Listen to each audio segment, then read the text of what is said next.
Bonsoir et bienvenue dans cette nouvelle édition. Ce soir, nous serons en compagnie d'Elanziz Amidou, qui est secrétaire général de l'Union départementale de Force ouvrière à Mayotte. Bonsoir Elanziz.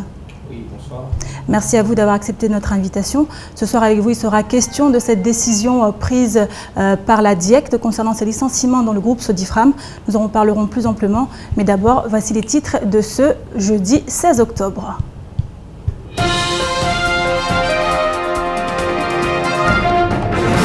Des agents du Conseil général en grève en poste dans les locaux situés à Chiconi. Ces derniers se plaignent de conditions de travail difficiles, voire dangereuses. Que vont devenir les PMI à Mayotte? Pour le Conseil économique et social, la question mérite sérieusement d'être posée. Et pour cause, unique compétence sanitaire décentralisée, celle-ci ne figure pas dans le projet de loi présenté mercredi en Conseil des ministres. Et enfin, Sodifram, le verdict est tombé. La DIECT s'est finalement prononcée en faveur du licenciement des délégués syndicaux mis en cause.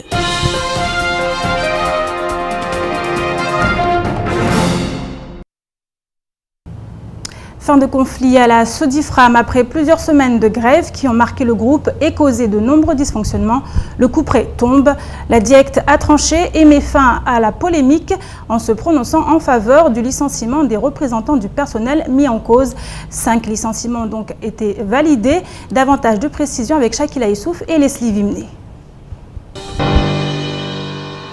La nouvelle est tombée hier dans le journal télévisé. Le verdict de la DIECT autorise le licenciement des délégués syndicaux dont les fautes ont été reconnues, caractérisées et suffisantes. Une décision qui indigne les délégués syndicaux qui n'ont pas hésité à s'exprimer ce matin. On ne va pas se croiser les bras, on va aller jusqu'à si on va combattre sur la justice, on va à la justice, on va demander notre confédération aussi, nos fédérations de réagir aussi à Paris.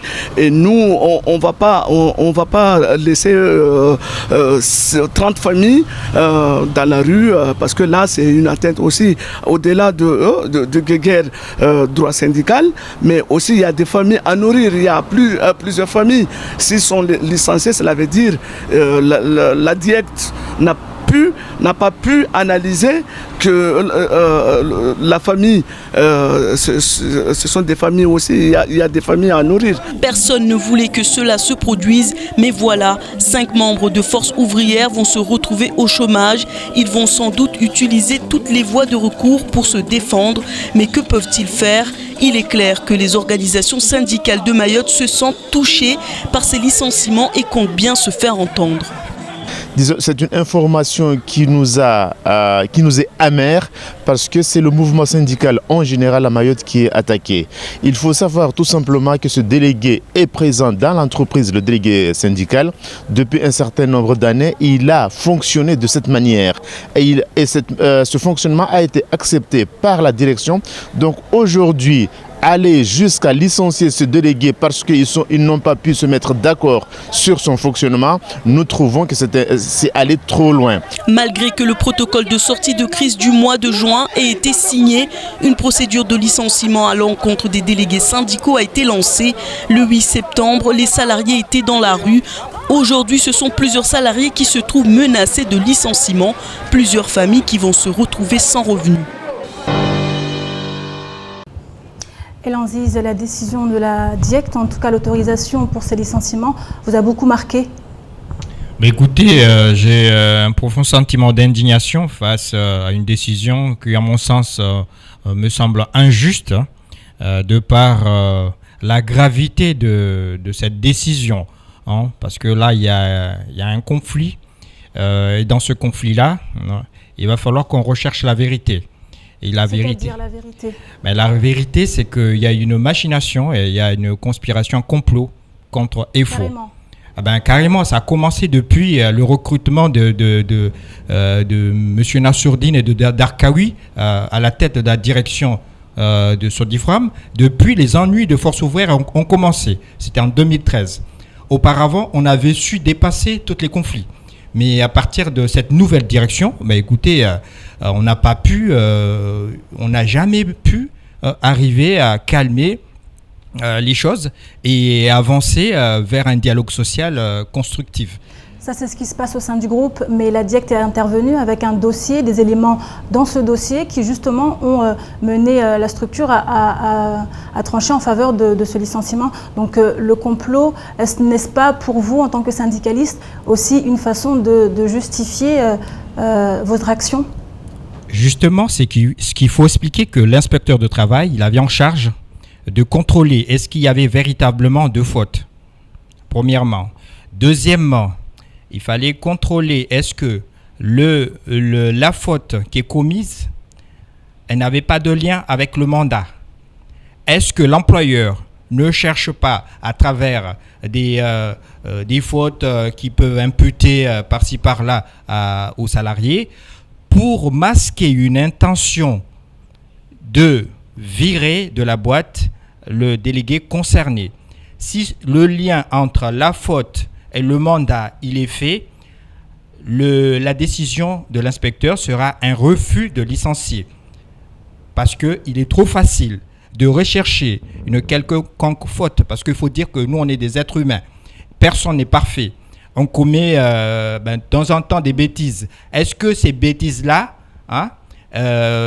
vont nous amener à un licenciement à chaque fois? Moi, je dis non. Il s'agit de droit social, il y a des règles. Et si la décision a été prise dans ce sens, c'est qu'elle va dans le sens des règles, peut-être. Moi, je ne contredis pas le sens des règles, mais je contredis l'analyse de l'inspecteur du travail.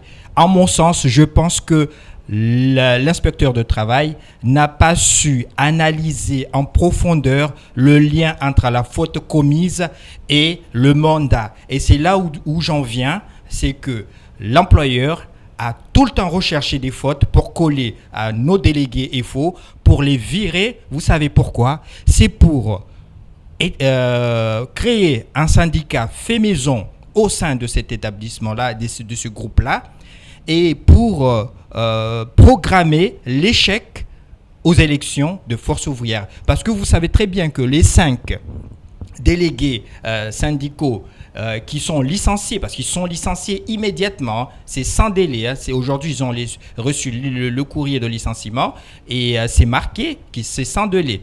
Ça veut dire que nous, organisation syndicale Force ouvrière, il va devoir qu'on invente une façon de gagner les élections, alors que auparavant on gagnait à 100% ces élections-là. On était le seul syndicat à la Sodifram et on pouvait espérer gagner ces élections-là parce que c'était les leaders incontestés de ce groupe-là. Aujourd'hui, avec ce licenciement-là, on n'a aucun espoir de gagner ces élections-là. Parce que, démontrez-moi, dites-moi, est-ce qu'un syndicat qui n'a pas su défendre le mandat de ses délégués syndicaux, est-ce qu'il est capable de recruter d'autres délégués ou même d'autres candidats et les présenter aux élections avec beaucoup de crédibilité? Moi, je dis non. Donc aujourd'hui, cette machination-là, vous la voyez très bien.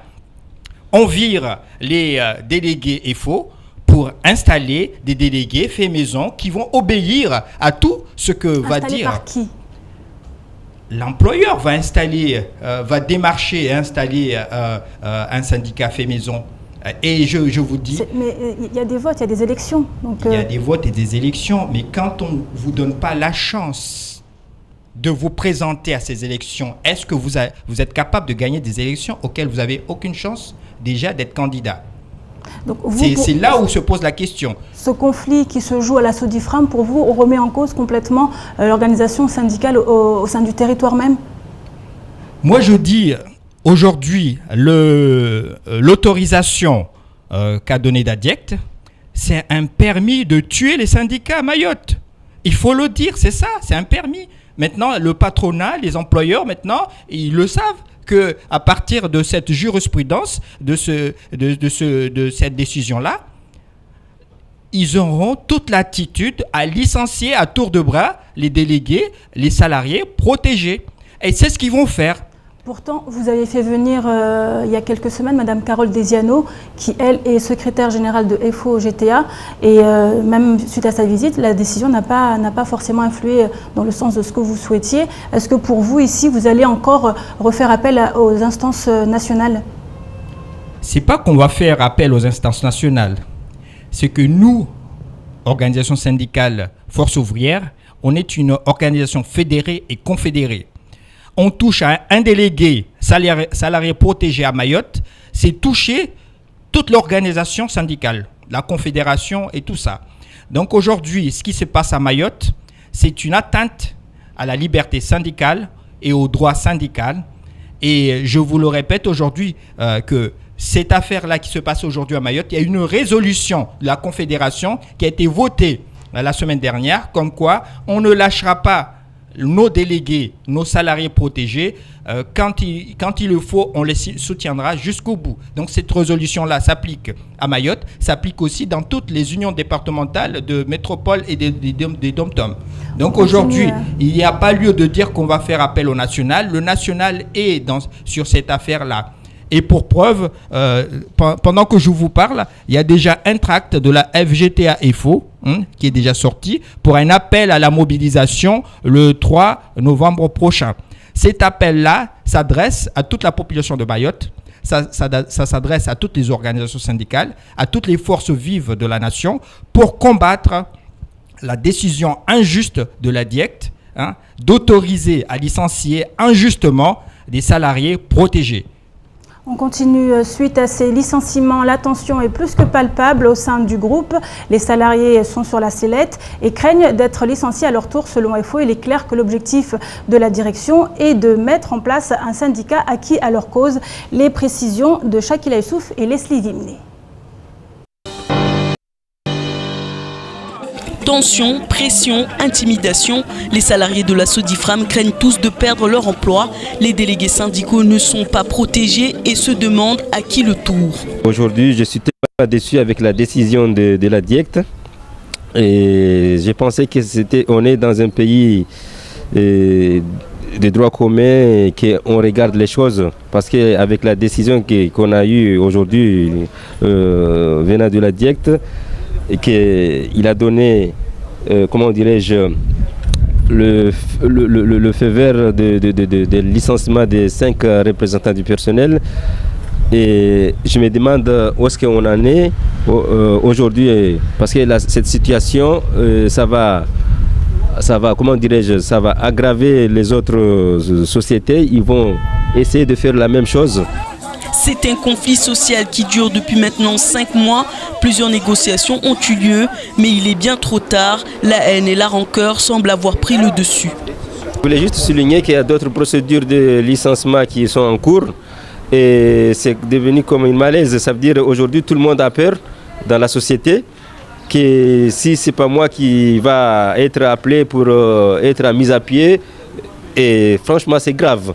Et on se demande qu'est-ce qui se passe aujourd'hui dans la société Sodifram. Les salariés se disent déçus et la direction semble vouloir sanctionner à titre d'exemple les grévistes qui ont participé au mouvement de grève. La seule issue qui reste, une procédure judiciaire. Il faut porter l'affaire au tribunal et prendre des avocats. Mais personne ne peut dire au final quelles seront les séquelles. Elanziz, le conflit semble avoir été réglé par la DIECT avec cette décision, cet avis favorable, mais on voit que la tension reste palpable au sein du groupe avec d'autres salariés qui sont peut-être menacés de licenciement. Je me refuse à dire que le conflit a été réglé. La DIECT n'a rien réglé. Il n'a fait que commencer le conflit. La décision de la DIECT, c'est une déclaration de guerre à l'encontre. Le conflit prend un autre tournant alors. C'est le début du vrai conflit. Parce que jusqu'à maintenant, nous avons proposé le dialogue social. On était là pour espérer que les choses redeviennent un peu normales ici à Mayotte. Parce qu'on a l'habitude qu'on arrive toujours comme une grande famille à se réconcilier et à dépasser un peu les individualités.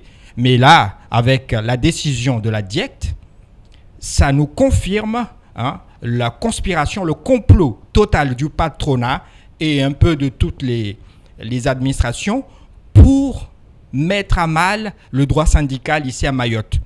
Le dialogue social, je le dis, ça a un vain mot à Mayotte. Le dialogue social n'existe pas à Mayotte tant qu'il y aura des décisions de la DIECT qui autoriseront à licencier injustement des salariés protégés. Ça ne se fait jamais en métropole, à La Réunion et dans les DOM. Vous savez pourquoi? Parce que les inspecteurs du travail recherchent toujours un moyen de sauver le salarié protégé. Et dans ce dossier-là, plus particulièrement, à aucun moment, l'inspecteur du travail n'a cherché des moyens à sauver les salariés protégés. Bien au contraire, il les a accablés, il les a condamnés à mort.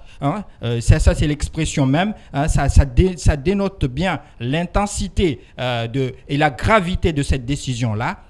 Le licenciement qui est autorisé aujourd'hui. Prochaine étape, c'est devant les tribunaux. Écoutez, nous, organisations syndicales, nous organisons la riposte. Et quand je dis on organise la riposte, elle sera judiciaire, elle sera aussi sur le terrain. On va mobiliser sur le terrain. Parce qu'il n'en est pas question que dans un département, ce n'est pas une question de grève, c'est une question de mobilisation.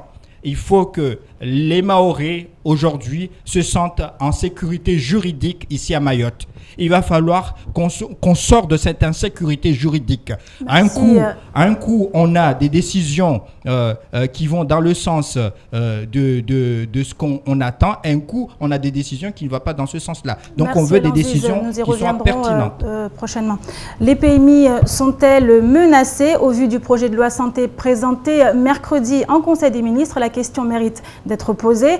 En effet, aucune mention n'est faite des PMI dans le volet prévention du projet en question, ce qui bien évidemment inquiète le Conseil économique et social. Les précisions de Patrick Millan. Dans un avis voté mardi dernier, le Conseil économique et social s'inquiète du devenir des PMI. Il faut savoir que la PMI, qui est l'unique compétence sanitaire décentralisée, ne figure pas dans le volet prévention du projet de loi santé qui a été présenté mercredi en Conseil des ministres.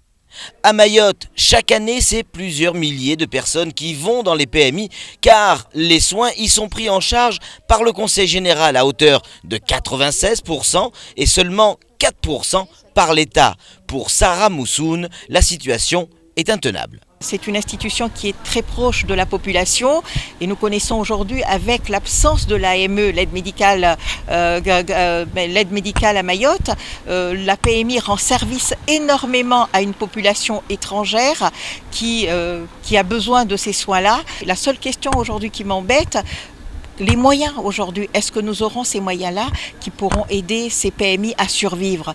Parce que pour le reste, je fais confiance aux propositions du Conseil économique et social, mais il faut aujourd'hui que le débat soit plus approfondi sur les moyens. Le Conseil économique et social devrait également se saisir dans les prochains jours d'un rapport sur la santé en Outre-mer.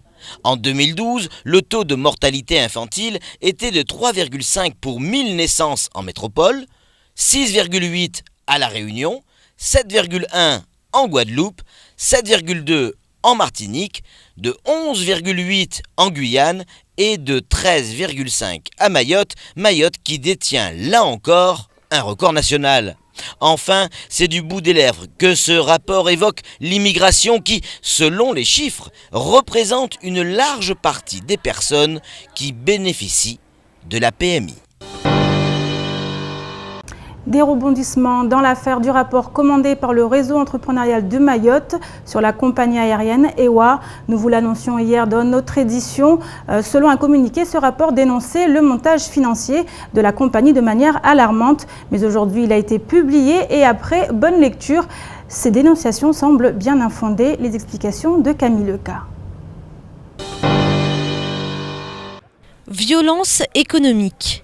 Voilà la principale accusation relevée dans les extraits publiés hier du fameux rapport sur la construction du capital d'EWA.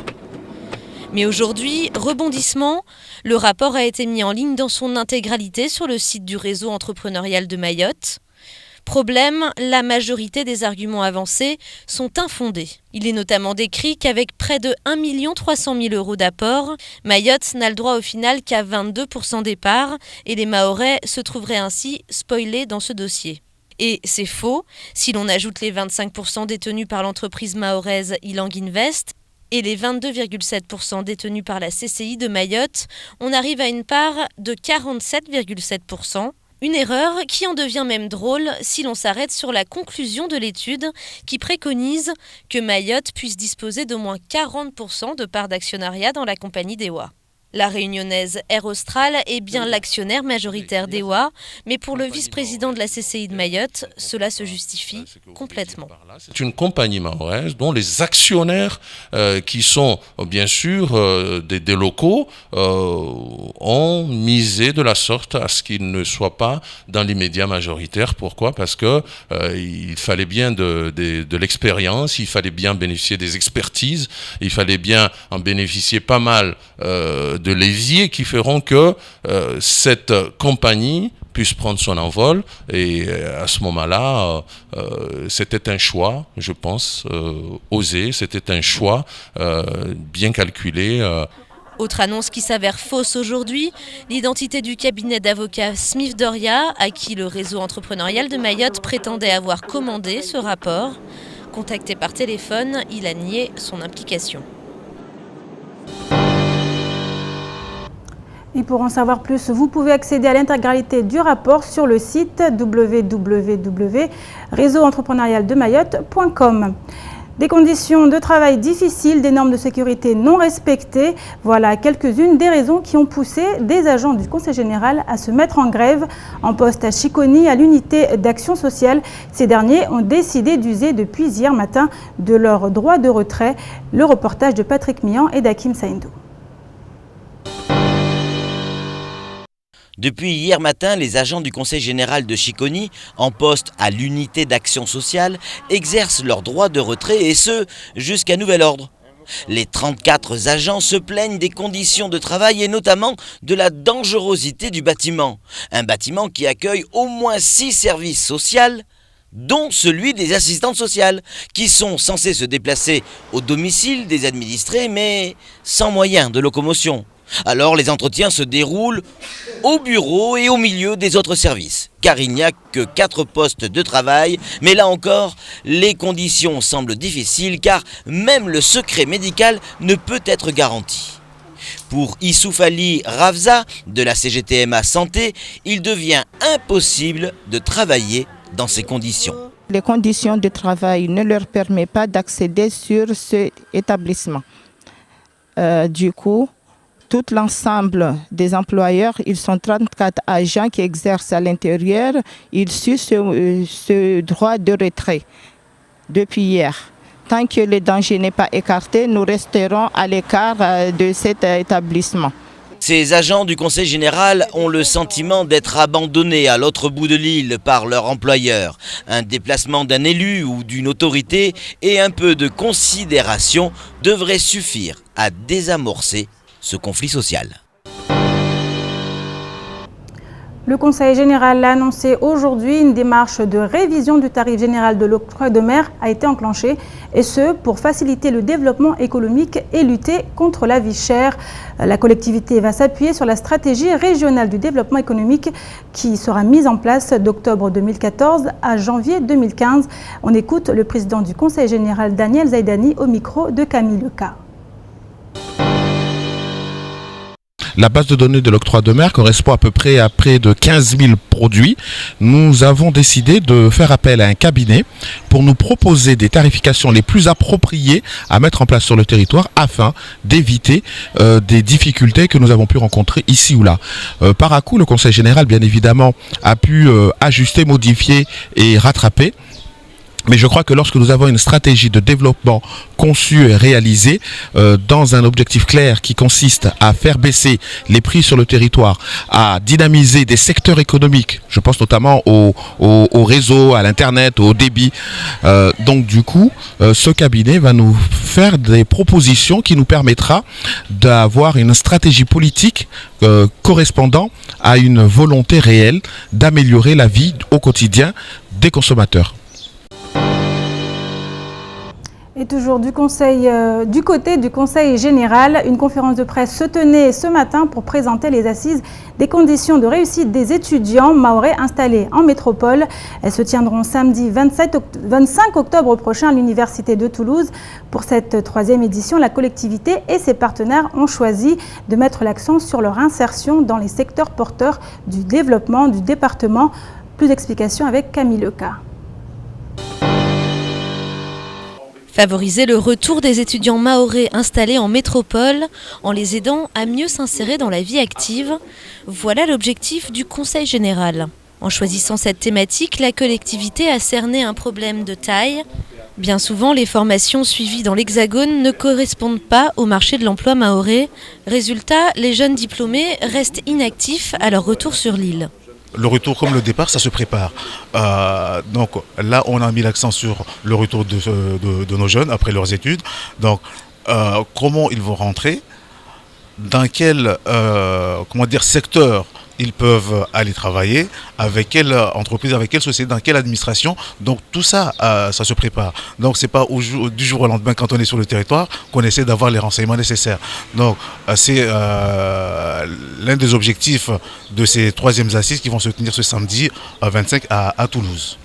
Et pour mieux accompagner les étudiants dans leurs projets d'avenir, le Conseil général s'est entouré de partenaires, comme la Chambre de commerce et d'industrie, qui veut élargir leurs perspectives. L'idée étant de leur sensibiliser sur la nécessité de créer leurs propres activités après les études et de ne pas rester sur le schéma classique fin d'études, stage et recherche d'emploi dans les entreprises existantes, de leur démontrer par les infos qu'on a et par les moyens mis en place par l'État, notamment je voulais parler de l'auto-entrepreneuriat qui est à leur disposition. Pendant toute une journée, près de 400 étudiants mahorais sont attendus à l'Université de Toulouse-Le Mirail. Ils pourront participer à de nombreuses animations et partager leurs expériences. Et le lieu n'a pas été choisi par hasard, l'Académie de Toulouse est celle qui accueille le plus d'étudiants venus de Mayotte.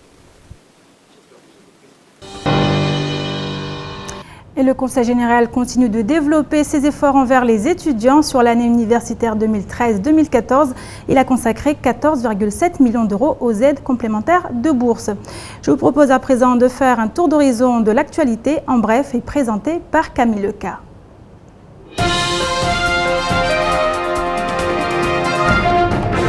L'amphidrome Georges Naouda est tombé en panne ce matin.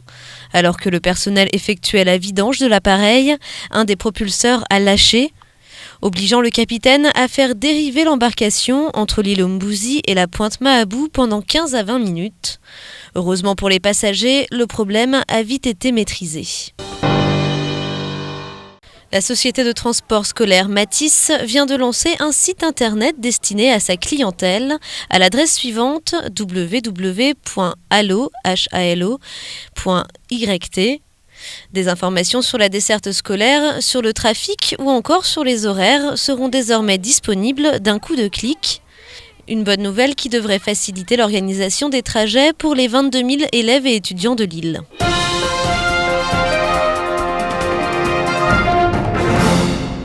C'est ici que s'achève cette édition. Merci à vous de l'avoir suivi. Merci également à Elan Ziz d'avoir accepté de répondre à nos questions. Ouais, merci à vous.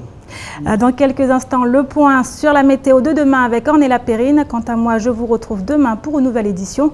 Bonne soirée à vous sur KTV.